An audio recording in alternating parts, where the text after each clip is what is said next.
When I was 8, my best friend was someone no one else could see. His name was Charlie, and he always wore this worn-out baseball cap that seemed too big for his head. My parents thought Charlie was just the product of an overactive imagination, a phase I'd grow out of. But then I did, and Charlie faded into the backdrop of childhood memories.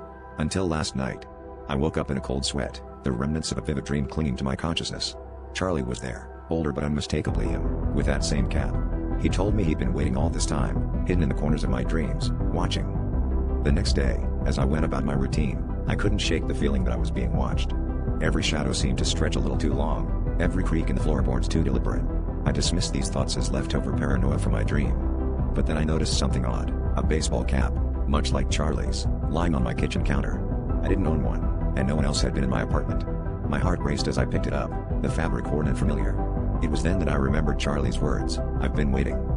That night, I forced myself to stay awake, fueled by a blend of curiosity and dread. I sat in the dim glow of my living room, the cap resting beside me like a relic from a forgotten past. As the clock ticked past midnight, the air around me seemed to thicken. I heard a whisper, soft and echoing, like a voice carried on the wind. It was Charlie, just out of sight, his presence as real as the chill crawling up my spine. He spoke of promises made long ago, of games left unplayed, of a debt long overdue. My childhood had been an invitation, a pact sealed with innocent laughter. In that moment, the shadows in my living room seemed to coalesce, forming a figure that was both familiar and terrifying. Charlie stood before me, no longer the imaginary friend of my youth, but something altogether more sinister. "You left me," he said, his voice a haunting melody of betrayal and longing. The room felt colder, the walls closing in as I realized the truth. Charlie wasn't just a figment of my imagination, he was a part of me, a piece of my forgotten past that had come to reclaim what was his. As darkness enveloped us, I understood that Charlie had never been imaginary.